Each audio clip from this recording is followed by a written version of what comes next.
세계적인 부자 하면은 오늘날에는 여러 사람들을 이야기합니다. 그러나 과거에 21세기가 시작될 때만 해도 부자 하면은 누구였냐면 록펠러라고 하는 사람입니다.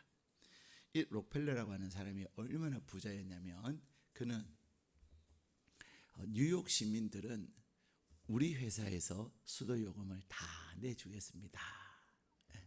그리고 최근 얼마 전까지 계속해서 내어줬다고 합니다.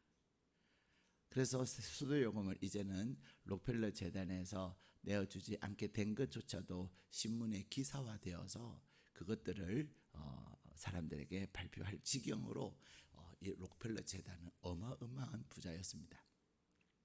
그런데 이 록펠러가 부자가 된 것은 그냥 된 것이 아니에요. 록펠러는 어렸을 때 이런 일화가 있었습니다. 그것은 뭐냐면 한 번은 어떤 착한 일을 하게 되었더니 그 마을에 있는 그 구멍가게 사장님이 어린 록펠러를 불러다가 록펠러야, 너 정말로 잘했구나. 내가 너에게 선물을 줄 테니 여기 있는 사탕을 한 움큼 가져가거라 그랬어요. 애들이라면 한 움큼 가져가라 그러면은 어떻게 하겠어요? 너무 신나서 그냥 가져가지 않겠습니까? 그냥 몇 번 하면서 또 쿡 집었다가 한두 개 빠지면 다시 하고. 근데 이 록펠러는 여느 다른 아이들과는 다르게 이렇게 얘기하는 거예요. 사장님, 아니에요. 사장님이 집어주세요. 그런 거예요. 누가 집어달라고요? 사장님이. 그랬더니 이 사장님이 록펠러에 그래요. 왜 너가 하지 아니하고 나에게 해달라고 그러니? 내가 하는 것보다 너가 더 많이 가져갈 수 있지 않니? 그랬더니요, 애기 어린이 록펠러가 하는 얘기가, 사장님, 저의 손보다 사장님의 손이 훨씬 크지 않습니까? 그런 거예요. 이 이야기는 록펠러 어린 시절에 한 이야기이지만 우리에게 시사하는 바가 굉장히 큰 이야기입니다. 우리는 살아가면서 사람의 도움이 없이는 절대로 살아갈 수가 없어요. 그래서 사람을 향하여서 사회적 동물이다 이렇게 얘기합니다. 누군가와 함께 잘 연결되고 어울려져서 살아야만 하는 존재가 바로 사람이에요. 인간이에요. 그런데 사람과의 관계도 정말로 중요하지만 우리가 세상을 살아가면서 우리의 인생을 결정짓는 가장 중요한 관계가 있는데 그 관계가 어떤 관계냐면 하나님과 우리와의 관계입니다. 사람들은 눈을 뜨고 있지만 영의 눈을 감겨져 있는 사람들이 많다 보니 내 육신의 눈으로 보이는 것이 전부예요. 육신의 눈에 보이는 것이 전부다 보니까 육신의 눈으로 보여지는 그것으로 판단하고 생각하고 결정하는 거예요. 그런데 영의 눈을 뜨고 나면, 영의 눈이 밝혀지면 우리가 사람을 봐도 겉으로 보지 아니하고 그 속을 봅니다. 사람들은 얼마나 사람의 외모를 가지고 이렇다 저렇다 얘기를 많이 하는 줄 몰라요. 여러분, 절대로 남의 외모를 가지고 얘기하는 거 아닙니다. 키가 작을 수도 있고 클 수도 있어요. 얼굴이 잘생길 수도 있고 못생길 수도 있어요. 또 나름대로 신체적 이럴 수도 있고 저럴 수도 있어요. 뚱뚱할 수도 있고 가늘 수도 있어요. 신체적 어떤 모습을 가지고 절대로 우리는 얘기하면 안 됩니다. 내가 신체적 모습을 가지고 얘기하는 한 우리는 너무나도 세속적인 사람, 세상적인 사람이 되는 거예요.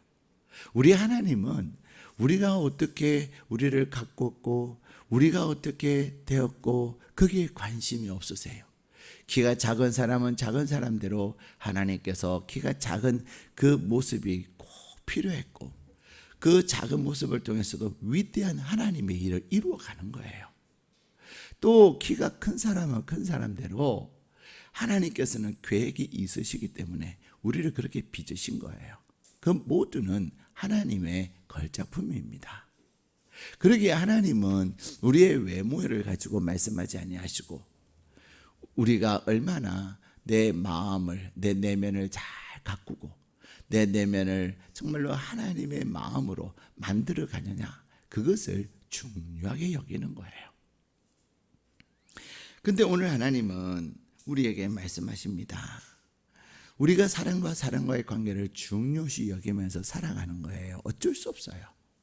그러나 그 사람과 사람과의 관계도 중요하고 사람의 도움도 중요하지만 우리의 삶의 가장 중요한 도움, 우리의 삶의 가장 결정적인 도움, 그것은 바로 하나님의 도우심이라는 것입니다. 아무리 우리에게 약속이 되어지고 아무리 우리에게 보장이 되어졌다 할지라도 하나님께서 허락하지 아니하시면 그것을 막으시는 거예요. 우리는 살아가면서 그 놀라운 하나님의 손길들을 경험하며 살아가는 겁니다. 오늘 하나님은 우리에게 말씀하십니다.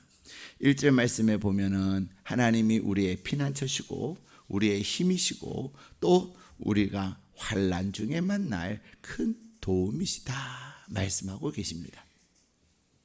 오늘 이 시대를 살아가는 우리의 상황과 우리의 현실이 바로 이런 것입니다. 환난 중이다. 근데 이 본문에는 이 환난을 어떻게 표현하고 있냐면 2절과 3절을 함께 읽도록 하겠습니다. 그러므로 땅이 변하든지 산이 흔들려 바다 가운데 빠지든지 바닷물이 솟아나고 뛰놀든지 그것이 넘침으로 산이 흔들릴지라도 우리는 두려워하지 아니하리로다. 아멘. 오늘 1절에서 말한 이 환난을 2절과 3절이 설명을 하고 있습니다. 어떻게 해요? 땅이 막 변하는 거예요. 거기다가 산이 흔들려요.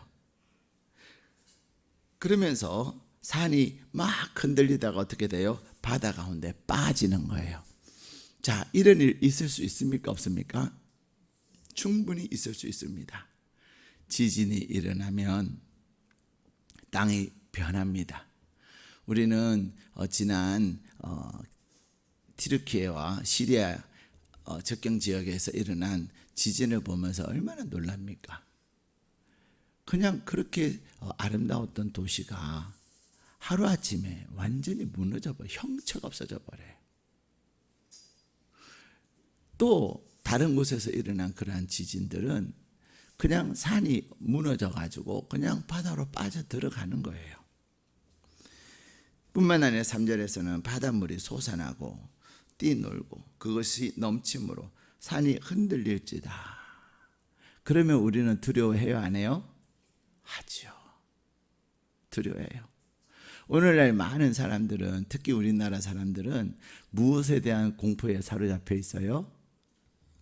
일본에서 오염수, 원자력 발전소에서 폐기물인 오염수의 방류를 두려워하고 있습니다. 그것에 대해서 많은 의견들이 있어요. 근데 상황을 보면 일본은 이제는 그 물을 방류하기로 결심한 것 같아요. 근데 중요한 것은 그 물을 몇 년이 있어야 우리나라에 온대요. 뭐 학자들마다 다르지만 어떤 사람들은 10년이 돼야 그 물을 우리가 그 물에 관계된 것을 접하게 될 것이다 라고 얘기도 하기도 합니다. 그 물을 이렇게 방류했는데 그 물이 우리나라와 일본이 가까이 있지만 해류라고 하는 것 때문에 우리나라로 먼저 직접적으로 오지 아니하고 태평양으로 가서, 그리고 그 태평양으로 간 물이 저 미국 쪽으로 돌고 돌아가지고 우리나라에 돌아오면 참 이해가 안 되지요, 그죠? 근데 뭐 작게는 4, 5년, 많게는 10년 걸린답니다. 또 그 오염수에 대한 얘기를 하니까 어떤 분은 내가 마실 거다라고 얘기하고, 또 어떤 분은 당신이 마시라고 얘기하기도 합니다. 물론 이 오염수에 대해서 우리는 뭐라고 얘기할 수 없습니다. 경험해 보지 않았으니까. 누가 진실을 말하고 누가 거짓을 말한지도 알 수 없습니다. 그러나 분명한 것은 우리가 과거에도 이런 소위 괴담이라고 하는 것에 너무나도 많이 시달렸어요. 그런데 그러한 괴담으로 인해서 우리는 두려워합니다. 요즘 노량진 수산물 시장에 가면 엄청나게 해산물들이 싸대요. 아직 방류도 안 했는데. 그래서 사람들은 이제 해산물 먹기를 두려워한다는 거예요. 우리 안에는 두려움이 있습니다. 세상이 일어나고 있는 엄청난 변화에 대한 두려움이 있습니다. 그래서 바닷물이 솟아나고 뛰놀고 넘친다. 우리는 이 말씀을 보면은 무엇이 생각이 납니까? 일본에 있었던 그 쓰나미, 인도네시아에서 있었던 그 어마무시한 쓰나미. 갑자기 바닷물이 막 밀려오는데, 그 밀려오는 바닷물 우리가 직접 경험은 안 했지만 매스컴을 통해서, 뉴스를 통해서 보면 그냥 입이 다물어지지가 않아요. 집채 같은 그 바닷물이 확 오면서 그냥 그것을 막을 수 있는 것은 아무것도 없어요. 그러니 사람들은 천재지변에 대한 두려움이 얼마나 많은지 모릅니다. 근데 여기 2절과 3절에서 말씀하고 계시는 이러한 천재지변, 이것은 단순히 천재지변만을 말하는 것은 아닙니다. 우리가 살아가면서 저와 여러분이 겪는 수많은 종류의 어려움, 그 모든 어려움이 바로 이러한 것으로, 이러한 모습으로 표현되어지고 있을 뿐이에요. 그리고는 이러한 감당할 수 없는 일로 인하여 우리에게는 무엇이 있어요? 두려움이 있습니다. 오늘 새벽을 깨우며 주님 앞에 나오신 여러분의 마음에는 어떤 두려움이 있습니까? 두려움을 가지지 않는 사람은 한 사람도 없습니다. 왜냐하면 우리 인간의 능력이 유한하기 때문에 그렇습니다. 우리가 할 수 있는 것이 제한되어져 있기 때문에 그렇습니다. 우리가 할 수 있는 것보다 할 수 없는 것이 훨씬 많기 때문에 그렇습니다. 그런데 오늘 하나님은 우리에게 놀라운 소망을 다하여 주십니다. 그것은 바로 한 시내가에서 나뉘어 흘러서 하나님의 성, 곧 지존하신 이의 성소를 기쁘게 하도다. 은혜의 샘이 흘러서 하나님의 성소를 기쁘게 한다는 것입니다. 그런데 그 은혜의 성소, 왜 은혜의 성소가 될까요? 왜 기쁨이 될까요? 그것은 바로 하나님이 그 성 중에 계시기 때문에 그렇습니다. 사랑하는 여러분, 오늘 또 하나님은 저와 여러분에게 말씀하십니다. 너희가 하나님의 성전인 것과 하나님의 성령이 너희 안에 계시는 것을 알지 못하느냐. 여러분이 하나님의 자녀라고 담대하게 확신 가운데 말씀하고 계신다면 여러분 안에 누가 계신다고요? 성령님이 계십니다. 두려워하고 불안해하고 염려하고 있는 저와 여러분을 향해서 하나님이 너의 성 안에 계시나니, 하나님이 너희 안에 계시나니 말씀하고 계신다는 것입니다. 우리가 지난 목요일 날 저녁에 중보기도학교 마지막 시간에 강사님을 통해서 그런 이야기를 들었습니다. 여러분, 기도가 아닙니다. 기도는 선포되어질 때에 비로소 기도가 되는 것입니다. 그 말은 굉장히 의미심장한 이야기입니다. 왜 그래요? 여러분 오늘도 새벽에 와서 기도 많이 하실 텐데 새벽에 기도하는 것으로 끝나는 것이 아니라는 거예요. 내가 하나님 앞에 기도했으면 기도한 그 내용을 가지고 이제는 무엇하라는 거예요? 선포하라는 것입니다. 내가 치유를 위하여 기도했어요. 그러면 치유를 위해서 하나님 나 고쳐주세요. 내가 너무 아파요.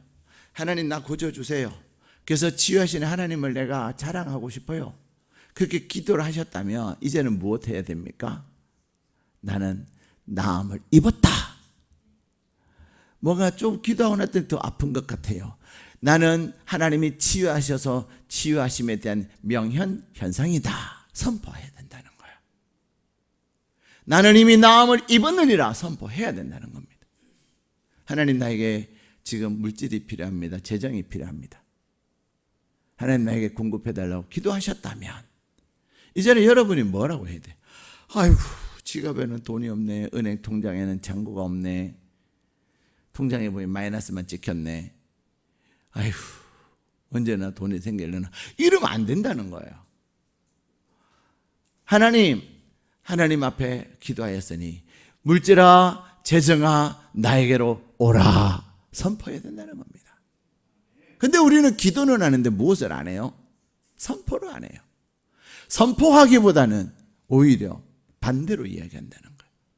기도는 했는데 더 세게, 더 적나라하게 반대로 막 얘기한다는 거예요. 사랑하는 여러분, 오늘 하나님은 우리에게 말씀하세요. 하나님이 여러분 안에 계심을 믿으십니까?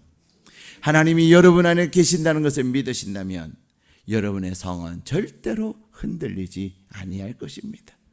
더 나아가서 하나님이 내 안에 계시고 내 하나님으로 인해 내가 흔들리지 아니하고 하나님으로 인하여서 우리가 견고하게 될 수 있는 것을 깊이 경험할 수 있는 비결이 뭐냐면 새벽에 하나님이 도우시리라. 하나님이 계심에도 불구하고 모르는 이유는 뭐예요? 나의 영이 깨어있지 않기 때문이에요. 하나님이 계심에도 불구하고 내가 두려워하는 이유가 뭐예요? 내 영이 잠자고 있기 때문에 그래요. 그러니까 하나님을 느끼지 못하는 거예요. 그러니까 하나님을 알지 못하는 거예요. 내 안에 있는 두려움에 사로잡혀서. 그래서 하나님은 우리에게 말씀하십니다. 두려워하지 말라. 두려워하지 말라. 두려워하지 말라가 성경에 몇 번 있다고 그러셨죠? 기억나세요? 366번. 왜 366번이냐? 윤달까지. 윤달이 있을 때는 하루가 더 있잖아요. 참 하나님은 정말로 신통방통하세요. 우리가 매일 걱정하고 일어나면 걱정하고 뭐 할 때 걱정하고 너무나도 두려워하니까 두려워하지 마라. 두려워하지 마라. 매일매일 두려워하지 마라 말씀하시는 거예요. 왜 하나님이 우리에게 두려워하지 말라 그러셨을까요? 하나님이 도우시니까. 그 도우시는 하나님을 우리가 언제 경험할 수가 있습니까? 하나님은 새벽에 너를 도우리라. 성경에 보면 수많은 놀라운 기적들이 새벽에 일어납니다. 홍해가 갈라짐도 새벽에,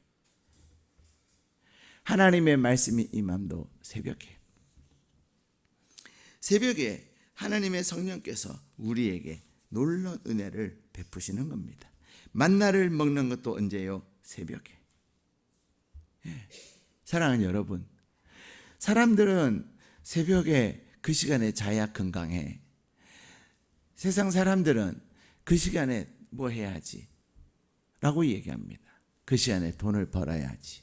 요즘은 새벽에도 얼마나 돈 많이 벌어요, 그렇죠? 새벽 예배 나올 때 보니까 벌써 마켓 클리가 와 있어요. 쓱이 와 있어요, 그렇죠? 택배가 와 있어요. 아침 밥 먹으라고.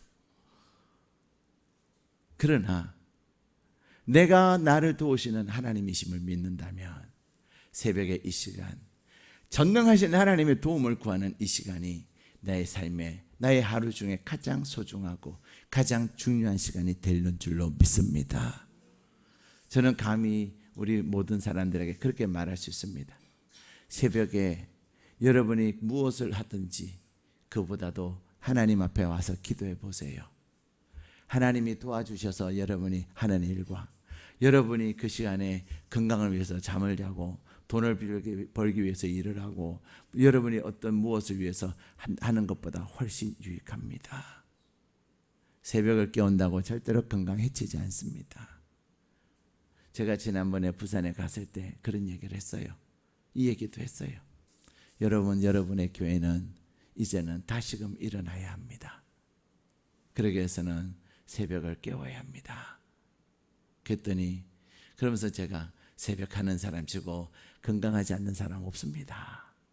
그랬더니 이제 다 예배 마치고 식사하는데 어떤 분이 목사님 제가 바로 그 사람의 그 목사님의 말씀의 증인이에요. 그런데 93세가 되신 장로님이신데요. 청년 같으세요. 얼굴에 주름이 하나도 없고요. 허리도 하나도 굽어지지 않냐고요. 얼마나 또릿또릿한지 몰라요. 93세. 이분은 새벽에 오는데요. 목욕 재개를 하고 새벽에 오셨어요. 지금도 새벽에 올라오세요. 사랑하는 여러분, 하나님의 말씀은 분명하고 정확합니다. 오늘 하나님은 하반기를 시작하는 저와 여러분을 향하여서 내가 새벽에 너를 도울 것이다. 새벽에 도우시는 하나님을 경험하기 위해서 하나님은 말씀하십니다. 새벽에 도울 것이다. 그러면 새벽에 도우시는 하나님을 만나야 그 하나님의 도움을 경험하지 않겠습니까? 하반기를 시작하면서 여러분이 새벽의 사람이 되시고 새벽형 인간이 되시고 새벽에 부르짖으며 하나님 앞에 기도할 때 여러분의 하루를 하나님이 일하시고 하나님이 역사하시는 놀라운 그야말로 스프라이즈 하는 그러한 복된 날 되시기를 바라고 복된 7월 되기를 바라고 복된 2023년 하반기 되시기를 주님의 이름으로 축복합니다.